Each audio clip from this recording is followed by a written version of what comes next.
जय हिंद दोस्तों, स्वागत है आप सभी का आपके अपने YouTube चैनल जैकपुर पे। तो आज के इस वीडियो में हम लोग क्लास 12 के क्रैश कोर्स के अंतर्गत पॉलिटिकल साइंस का सब्जेक्टिव का पार्ट 1 करने वाले हैं। वीडियो काफ़ी इंपॉर्टेंट होगा, शुरू से लेकर अंत तक बने रहिए। यदि आपने अभी तक हमारे चैनल को सब्सक्राइब नहीं किया है तो सब्सक्राइब करके घंटी वाले आइकन को जरूर प्रेस कर लीजिए ताकि आने वाली हर एक वीडियो का नोटिफिकेशन आपके मोबाइल पर आता रहे। चलिए सबसे पहले सवाल पे आते हैं। हमारा सबसे पहला सवाल और इम्पोर्टेंट सवाल होगा कि गुट निरपेक्षता और तटस्थता में क्या अंतर है। काफ़ी अच्छा सवाल है और ये क्वेश्चन आपके 2024 के बोर्ड एग्ज़ाम में पूछा गया सवाल है। ठीक है, यानी आपसे 2025 और उसके ठीक पहले वाले एग्ज़ाम में। ओके, तो इम्पॉर्टेंट है ये आपके एग्ज़ाम के लिए। तो देखिए यहाँ पे दोनों का अंतर आपको बताना है, पहला गुट निरपेक्षता में और दूसरा तटस्थता में। तो इसको हम लोगों ने दो भागों में बांट दिया है। पहला जो होगा गुट निरपेक्षता, अंतर्राष्ट्रीय व्यवहार में स्वतंत्र नीति का पालन एवं किसी प्रकार के सैन्य गुट या गुटबद्धता से अलग रहकर स्वयं के विकास तथा विश्व शांति को सुनिश्चित करने की नीति को गुट निरपेक्षता कहते हैं। तो ये तो हो गया उसका आंसर। दूसरा देखिए, दूसरा है आपका तटस्थता, अंतर्राष्ट्रीय स्तर की समस्याओं एवं व्यवहारों का अनुकरण नहीं करते हुए अपने व्यवहार पर विकास की प्रक्रिया को लागू ना करना तटस्थता कहलाता है।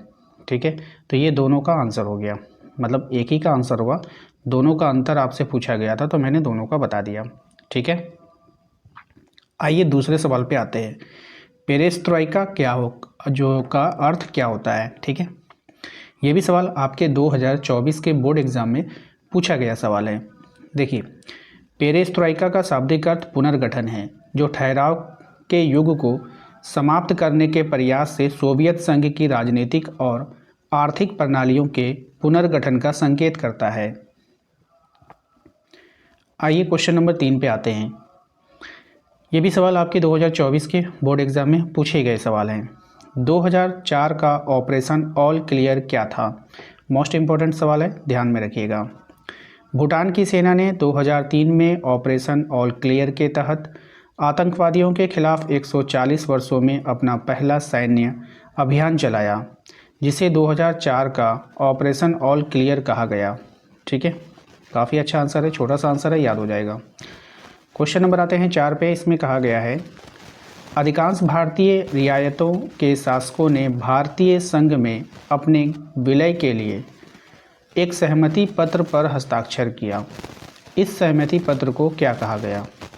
आइए, ये क्वेश्चन का आंसर मैंने ढूंढा और पेपर में मैंने देखा और प्रीवियस ईयर पेपर को भी मैंने खंगाला, तो सिर्फ आपको इतना ही इसमें लिखना था, राजवाड़ों का सहमति पत्र। इसको क्या कहा गया, राजवाड़ों का सहमति पत्र। ठीक है, बस इतना ही आपको लिखना था आंसर में। क्वेश्चन नंबर आते हैं 5 में। ये भी सवाल आपके 2024 के क्वेश्चन बैंक से लिया गया है। भारत में आपातकाल किस प्रधानमंत्री के द्वारा लागू किया गया तथा ये किस वर्ष लागू किया गया था। तो देखिए, भारत में आपातकाल तत्कालीन प्रधानमंत्री इंदिरा गांधी द्वारा 25 जून 1975 को लागू किया गया। ठीक है, लिख लीजिए इसका आंसर। तीसरा विश्व किसे कहते हैं, मोस्ट इंपॉर्टेंट रहेगा आपके 2026 के लिए भी। 2024 में तो ये पूछा गया है, 2026 के लिए भी ये मोस्ट इंपॉर्टेंट है। देखिए, कह रहा है आपसे कि तीसरा विश्व उन देशों को कहा जाता है जो ना, ठीक है, तीसरा विश्व उन देशों को कहा जाता है जो ना तो पूंजीवादी गुट अमेरिका के नेतृत्व वाला जिसको बोलते थे, ना तो पूंजीवादी गुट में थे और ना ही साम्यवादी गुट में। ठीक है, आप चाहो तो ब्रैकेट वाला हटा सकते हो। ठीक है, ब्रैकेट में सिर्फ आपको समझने के लिए दिया जाता है, आप उसको इग्नोर कर सकते हो। बल्कि विकासशील और नव स्वतंत्र देश थे जिन्होंने गुट निरपेक्ष नीति अपनाई थी। ठीक है, अगले सवाल पे आते हैं। हमारा अगला सवाल है कि किस वर्ष और किन के बीच पंजाब समझौते पर हस्ताक्षर हुआ। मोस्ट इंपॉर्टेंट सवाल रहेगा। 2024 में तो ये पूछ ही लिया गया है, 2026 के लिए भी ये मोस्ट इंपॉर्टेंट है।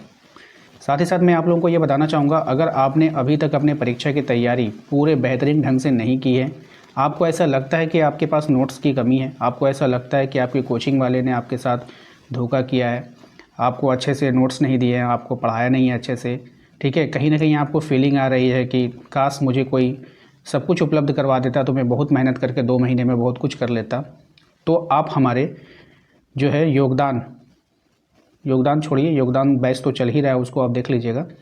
साथ ही साथ आप मेरे वरदान, ठीक है, वरदान ग्रुप को ज्वाइन कीजिए। ये ग्रुप कहाँ पर है? ये ग्रुप आपके व्हाट्सअप में है। सिर्फ आपको व्हाट्सअप में मैसेज करना है कि भैया मुझे वरदान ग्रुप को ज्वाइन करना है। इसके बाद आपके आगे का प्रोसेस आपको बता दिया जाएगा।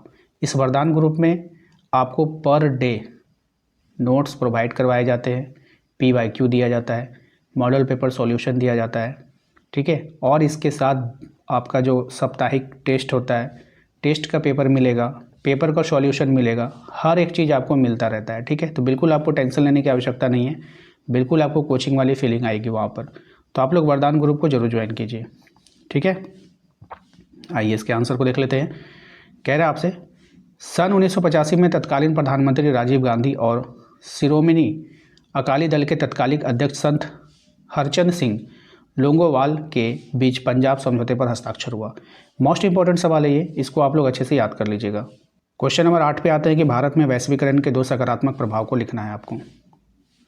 देखिए, वैश्वीकरण से भारत की अर्थव्यवस्था को विश्व बाजार से जोड़ने का अवसर मिला, जिससे विदेशी निवेश में वृद्धि हुई। इससे औद्योगिक विकास, रोजगार के अवसर, तकनीकी प्रगति और अंतर्राष्ट्रीय व्यापार में वृद्धि हुई थी, ठीक है। तो ये था हमारा आज का वीडियो। कैसा लगा आपको कमेंट करके ज़रूर बताइएगा। पार्ट 2 के लिए अगर जल्दी चाहिए तो रिक्वेस्ट कीजिएगा कमेंट में। साथ ही साथ वीडियो को लाइक करके चैनल को सब्सक्राइब कर लीजिए। और एक बार फिर से मैं आप लोग को याद दिलाना चाहता हूँ, जो भी आप लोग जो है वरदान ग्रुप से जुड़ना चाहते हैं, वह हमारे दिए गए नंबर पर एक बार मैसेज ज़रूर कर लीजिएगा, ठीक है। Thank you.